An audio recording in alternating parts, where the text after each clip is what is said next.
Frank Turek answers a question about morality and clearly has no clue what logic, reason, evidence, or pretty much anything else outside of his religious wishful thinking is. Why does this not come as a surprise?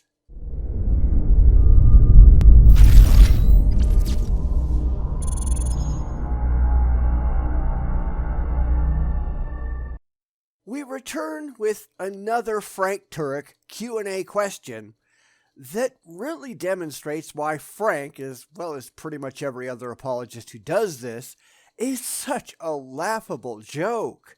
Because he's operating on wishful thinking and blind faith and not recognizing that's exactly what he's doing. Things are true because he believes them. He doesn't believe them because they are true. When anything you do is so completely ass backwards, you have to expect someone to come along and take the wind out of your sails. So, here I come with my pin. Enjoy. So you don't think human judgment is sufficient to judge other humans without any sort of backing superior to them? Of course they are. We've been doing it for millennia, and it's worked out as well as could be expected. But I'm sure Frank will have a problem with it because he has absurdly unrealistic expectations. Let's watch. We can judge other human beings without an objective standard, but it's just subjective at that point. It's just our opinion. So what?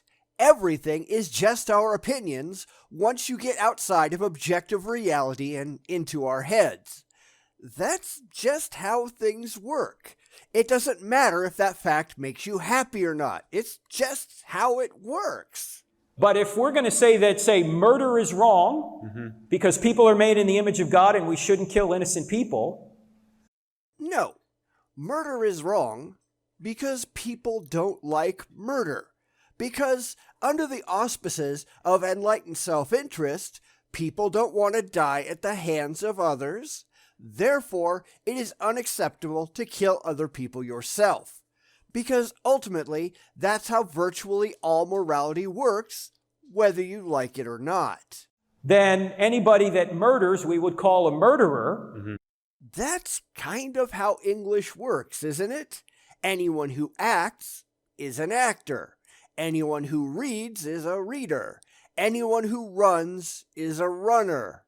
Murder really isn't any different, is it? And we could still call it wrong and not refer to God. I'm not talking about, can we know right and wrong without God? Of course we can. Can we be good? Can we live good lives? Can we do good things without believing in God? Of course we can. What I'm saying is we can't justify what good is without God. Because there's no such thing as good as a standalone concept, right, Frank? That's ultimately what he's saying. That good means nothing unless you have a magical authority figure in the sky to tell you what it is, and that's absurd on its face. Because if we look at the dictionary definition of good, it means to be desired or approved of, or a benefit or advantage to someone or something. There's no gods required here. It's like atheists will say, well, I know morality. I know right from wrong. I can be just as good as you. And I go, yep. But you can't justify morality. It would be like me saying, I can read a book. I know what this book says while I deny there's an author. Frank. That is a truly stupid analogy.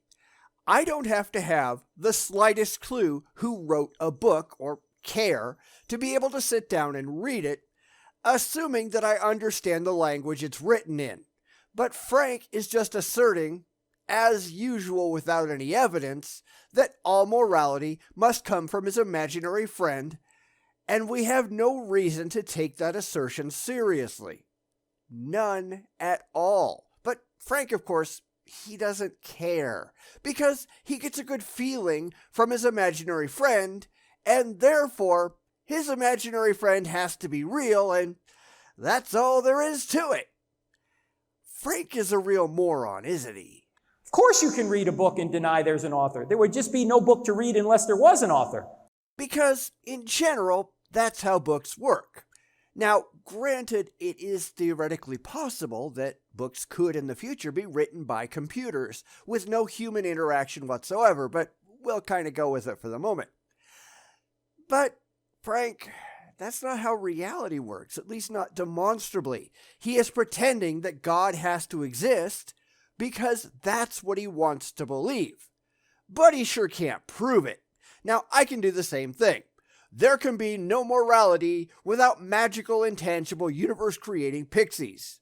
Why? Because I say so. So all of Frank's morality comes from those pixies, whether he likes it or not.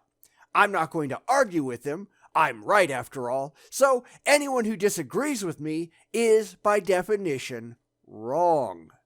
Do you think Frank is going to accept that? No. Then why in the world should I accept his absurd claims? So I think what I'm trying to get at here is you have your own justification for morals, and they have their own justification that works for them too. And Yeah, I don't think it's just not the same as yours. I don't think their justifications for the moral law are objective if God doesn't exist. I don't think your justifications for the moral law is objective if magical, intangible, universe-creating pixies don't exist.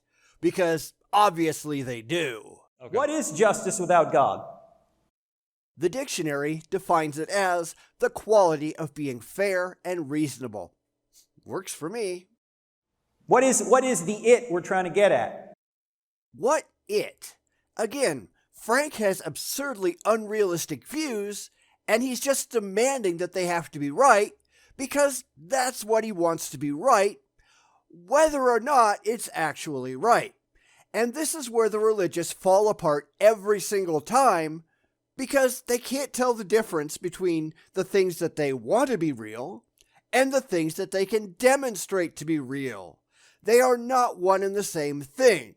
Just because you want something to be true, that doesn't make it true until you can prove that it's actually true. And Frank can't do that. We're not talking about, and I just had a debate with Michael Shermer in California last week. You can watch it on our website. And atheists, when they argue this point, typically confuse two things. I don't think it's the atheists that are confused, Frank. But let's see your two things. This ought to be good. Or stupid. Or both. They confuse epistemology, which is how you know something, and ontology, which is the study of why the thing that you're trying to know actually exists. But ontology only matters if the thing that you want to think exists actually exists. Unfortunately, the religious don't know the difference between asserting and knowing. They think that if they assert something is real, then it must be real because they want it to be real. And like it or not, it doesn't work that way. I can demand that those invisible, intangible, universe-creating pixies are real, but that doesn't make them real until I can show that I have some means of knowing and objectively demonstrating that they actually are. And all religions do this. They are all guilty of making untenable claims and pretending that those claims are true because feelings. And no, they are not. Okay? And they try and say, well, I know right from wrong, and I agree. You can know right from wrong and deny God exists. But there would be no right or wrong to know, no objective right or wrong to know, unless God existed. Which is an empty claim to make.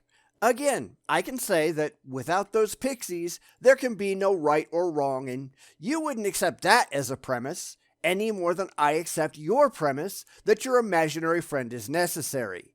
So, we can just sit here and shout empty claims at each other and get nowhere, or we can acknowledge that the only way the claims mean anything is if the ideas behind the claims can be proven to be reasonable or rational to hold.